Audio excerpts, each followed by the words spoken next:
안녕하세요. 데모 그리고 우리 대기업 시청자 여러분들. 데모와 관련해서 여러분들이 투자하시면서 알아야 되는 중요한 이슈와 주가 영향을 미칠 만한 요소들 하나하나 전달해 드리는 멘토 이진욱입니다. 자, 데모가 오랜만에 오전에 좀 갭을 떠서 현재 좀 상승세를 기록을 하고 있습니다. 한 7% 정도 고점을 형성을 해줬는데 왜 상승이 나왔는지 오늘 또 이유를 알아봐야 되겠죠. 아무래도 우리 데모 하게 되면 우크라이나 재건 관련된 또 소식을 반가운 소식이 또 있는 것 같습니다. 일단은 젤렌스키가 처음으로 이 종전에 대한 가능성을 언급을 하면서 언제쯤 발표하겠다라고 좀 실마리를 내던졌습니다. 그래서 어떤 내용들이 주로 나왔는지 잠시 뒤에 제가 여러분들에게 좀 공개할 예정이고, 이뿐만 아니라 또 안 좋은 소식도 제가 같이 해서 여러분들에게 좀 함께 판단하실 수 있도록 내용들 전달해 드리는 시간 가져보도록 하겠습니다. 자, 오늘 재건 관련주들이 대부분 오전에 갭을 뜨고 있는 상태죠. 뭐 어느 정도 차익 실현이 나오고 있지만 어떤 이슈 때문에 현재 상승이 나와줬는지 확인해 보도록 하겠습니다. 자, 주말간 나온 이슈죠. 이 젤렌스키가 이제 전쟁에 지쳤나라는 제목과 함께 몇 개월 내에 중요한 키워드입니다. 종전을 위한 종합 계획을 마련하겠다라고 밝혔습니다. 이게 굉장히 좀 의미가 있는 게 그동안은 이 우크라이나 측에서 전쟁을 계속 지속하겠다라고 밝히고 있었거든요. 러시아 측이 뭐 비공식적으로 올해만 들어서 벌써 3번 넘게 종전에 대한 부분 그리고 휴전에 대한 부분을 협상안을 하자라는 것은 있었지만 이렇게 젤렌스키가 먼저 종전에 대한 가능성을 언급한 것은 처음이기 때문에 그만큼 좀 의의가 있는 것 같습니다. 그래서 해당 아래 내용을 보게 되면 젤렌스키 대통령은 전 세계 대다수가 지지할 이 전쟁 종식 계획을 보여주는 것이 매우 자기네들에는 의미가 있다라고 얘기를 했습니다. 그래서 이와 관련된 계획을 언제 얘기할 거냐? 자, 몇 달 내에 열릴 이 두 번째 우크라이나 평화 정상회담에서 해당 관련된 계획을 준비하겠다라고 얘기를 했습니다. 최근에 이 4차 우크라이나 평화 정상회담이 열렸었죠. 6월 15일, 16일 이렇게 열렸었고 지금 현재 폐막을 한 상태입니다. 이 정상회담, 우크라이나 평화회담 같은 경우에는 이미 현재 4차례 정도가 열리게 됐었고 그때 제가 또 말씀드린 게 아마 미국 대선이 11월 달에 있는데 이 11월 전에 다시 한 번 더 이 평화정상회담을 열겠다라고 밝혔었죠.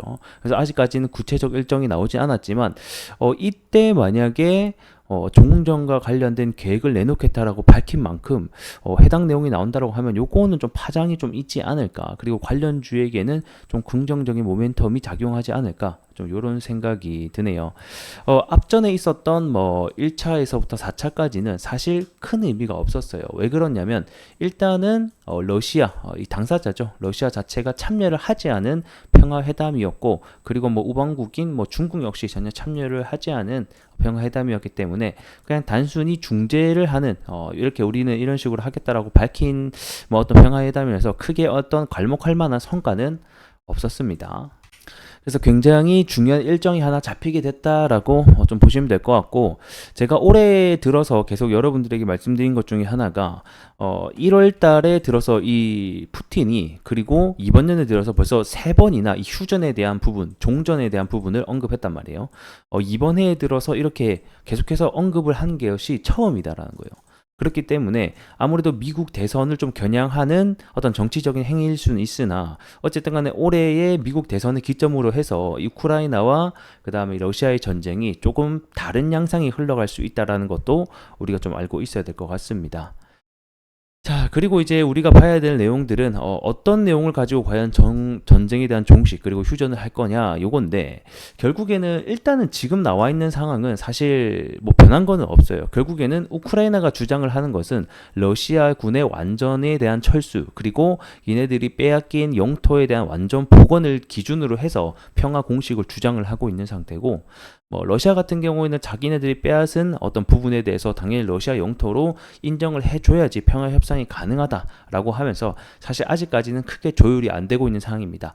하지만 젤렌스키가 이번에 평화회담에서 이와 관련된 입장을 좀 밝힌다라고 하면 다시 한 번 더 좀 긍정적인 요소가 되지 않을까, 이런 생각이 조금 드네요. 자, 이제 긍정적인 소식을 봤다라고 하면 또 약간 안 좋은 소식도 하나 보도록 하겠습니다. 현재 이스라엘과 헤즈볼라의 전면전이 카운트다운이 되고 있다는 소식이 들려오고 있죠. 재건주에게 이거랑 무슨 상관이야? 우크라이나 재건인데 이렇게 생각하실 수 있지만 앞전에도 이스라엘과 이란의 전면전이 될 뻔한 상황 속에서 이 주가의 하락은 크게 나온 적이 있습니다.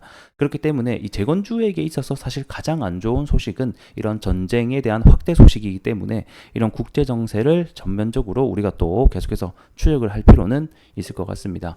뭐 이거를 뭐 구체적으로 언제 뭐 하겠다 뭐 이렇게까지는 알 필요는 없으나 현재는 이러한 전쟁 확대가 될 수 있다라는 소식이 들려오고 있으니 이런 부분에 대해서도 우리가 알고 있어야겠다, 참고를 해야 되겠다라고 보시면 될 것 같습니다.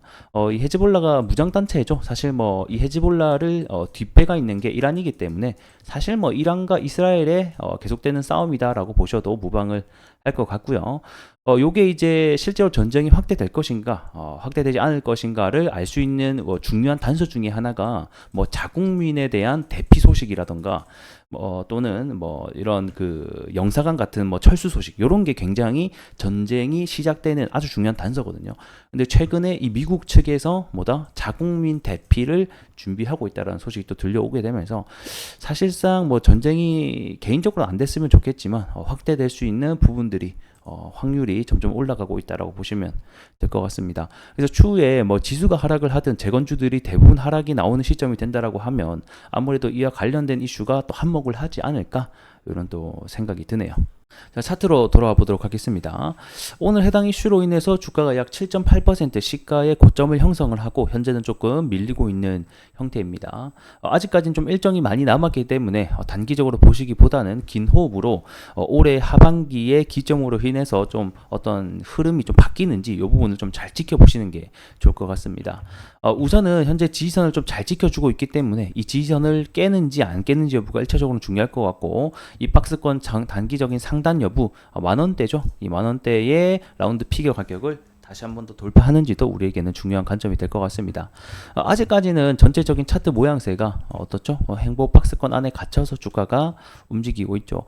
이 박스권 안에 주가가 갇힌다라는 것은 위로 갈지 아래로 갈지 아직까지 방향성을 정하지 못했을 때 나오는 모습이기도 합니다. 그래서 아직까지는 우리가 좀 더 기다려 봐야 될 때가 아닌가 이런 생각이 들지만 여전히 긍정적인 올해 하반기부터 모멘텀들이 나올 것으로 예상이 되고 있기 때문에 이와 기점에서 다시 한 번 더 추세를 이렇게 좀 되돌아 나가는 이 부분이 좀 중요한 관건이 될 것 같습니다. 오늘은 SG가 좀 관련 테마 대장주로 우크라이나 아스콘 관련주죠. 좀 현재 대장을 보여주고 있는데 그다음 이어서 데모, 그다음에 SY 관련해서 뭐 등등등 올라가고 있는 상황입니다.